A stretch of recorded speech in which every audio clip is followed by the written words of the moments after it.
What is up mga pare ko eh? Today is Friday, March 29, Holy Week, no? Kaya wala tayong pasok, Holy Week.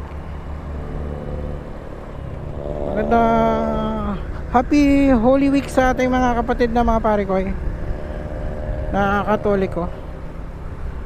So sobrang init ng panahon ngayon mga pare ko eh. Grabe, pag sa bahay ka lang nagstay, nakakapanglagkit, no? Sobrang init, grabe, kaya lalabas din ako, pupunta ako doon sa partner ko. Grabing init. Alam mo yon, yung wala ka namang ginagawa sa bahay pero pagpapawisan ka, tapos no, ang lagkit, no, manglalagkit ka. Kaya yung iba ngayon is pupunta doon sa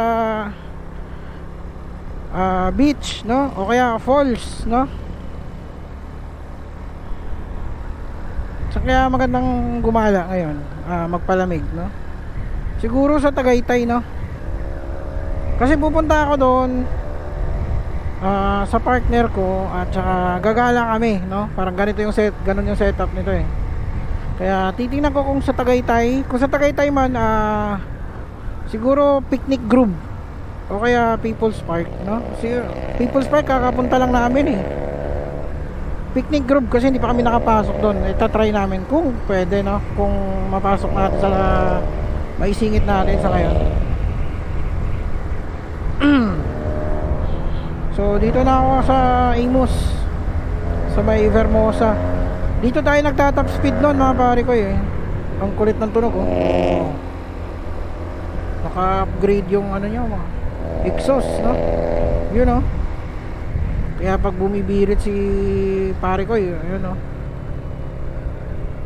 lutong. Sa atin, wala pa akong plano ng pipe, no, magpagalaw. Okay na ako dito sa stock kahit hindi ganun kaingay. Sakto lang din, hindi naman siya ganun katahimik. Sakto lang, kaya okay na din ako dito. Baka soon, no. Pero sa ngayon wala pa akong plano magpapalit ng tambucho. Stock lang ako, okay na muna ako dyan. Maraming tao dito. Anong meron dito? Meron din palang ano dito, The Coffee Bean. At saka may mall, Ayala Malls Vermosa. May Jollibee, may Chowking, may McDo, at saka may Petron na sobrang dami, no? Daming gas station dito. So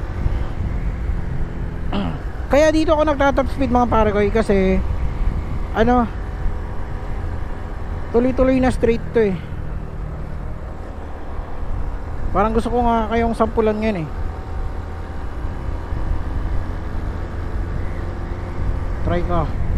Try natin pare ko. Sige.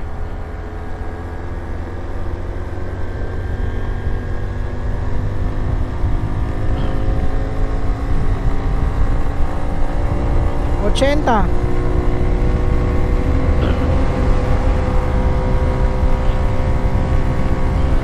Top speed.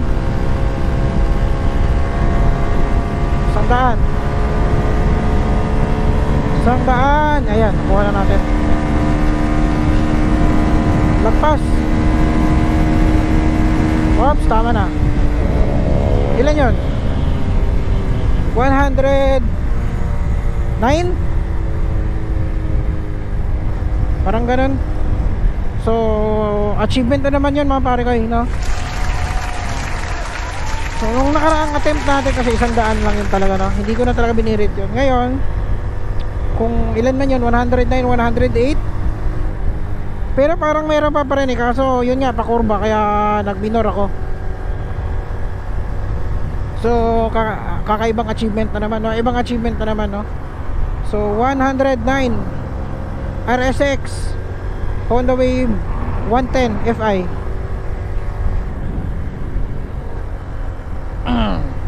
Sabi ko nung nakaraan eh, no, sabi ko may bubuga pa eh.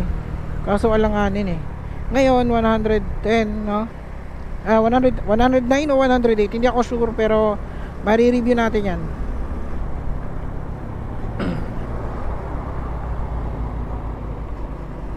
Dito na tayo sa tulay na Imus. Oh no. Ingat sa mga lubak-lubak. Open ka na lang ako dadaan.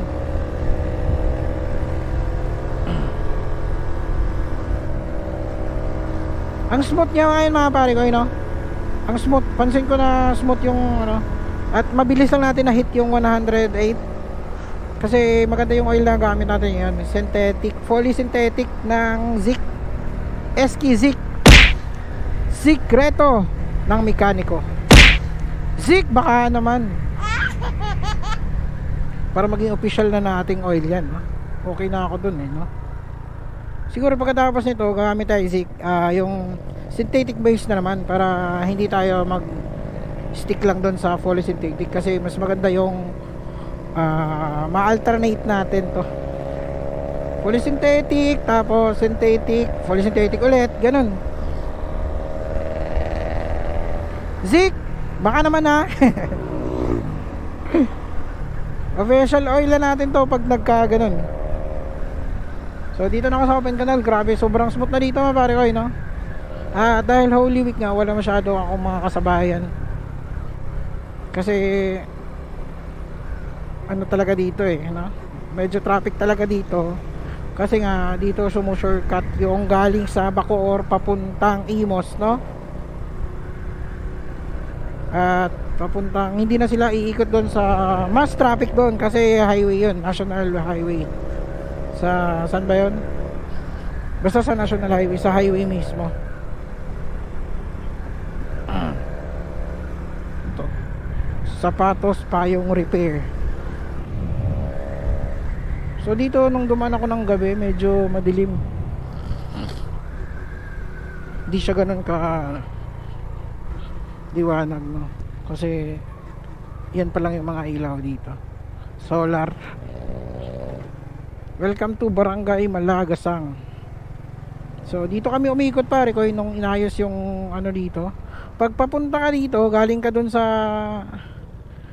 basta dun sa alternate route natin ngayon, sa opposite road natin ngayon, pagpabalik papunta ka dito, hindi tayo dito dadaan, iikot tayo dun sa may Barangay Malagasang. Pero pag papunta naman tayo doon, walang problema kasi babaybayin lang natin to. Ang papunta lang, ang pabalik lang dito ang mahirap kasi close nga nila doon. Tapos ikot tayo doon ng mas malayo. Malayo yung ikot doon. Green Gate, papunta dito yung labas doon. Diyan.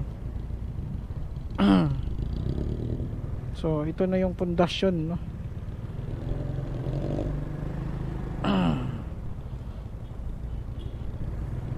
E-bike gaming sa ate. Ayun, no? Kasabay ko talaga yung kotse sa likod. Kanina pa yan siya kasabay natin. Yan yung sinabihan ko, maganda yung tunog, no? Ng tambotsa niya. Ayan, kaya wala ditong pasulong, no? Balibag sa atin kasi in-stop nga nila doon. Pinapaikot nila hanggang ano, papuntang Green Gate. Gaso. Ito lang matitag na gasolinahan dito mga pare kayo. Gaso.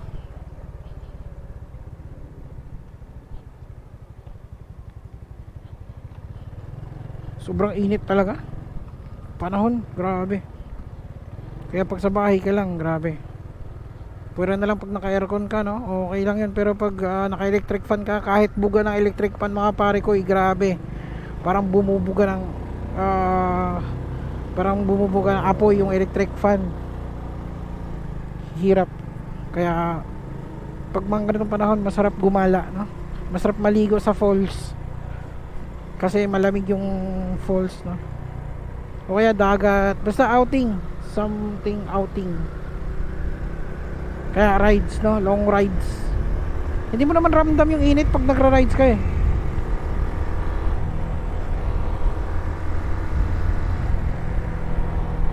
So siguro feeling ko pare ko, no, aabot ng 120 siguro, no? Kasi alam ko meron pa talaga yung sasagad eh. Meron, baka maano pa rin natin yan sa susunod. Abangan nyo, baka masasagad natin 120 to. Yan, dito pare ko, dito yung pasok nun, yung mga kasalubong natin. Diyan, Green Gate yung pasok, ikot yon. Tapos dun yung labas sa sinabi ko. Yan. By the way, dito tayo sa top speed, no? Siguro sasagad natin to ng 120 sa ano, sa susunod. Kasi nung first attempt natin ng 100, sabi ko kasi okay na yun, okay na, satisfied na ako doon. So yung kanina lang is umabot ng 109 ba yun, 108. Basta naglalaro dyan kasi nagminor na ako kasi paliko na eh. Grabing init talaga ng panahon.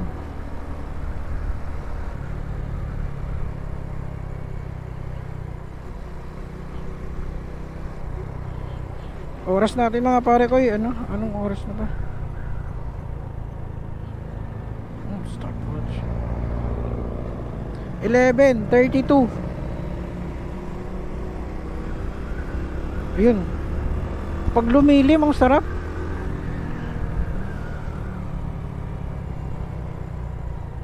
So saktong abot ko doon sa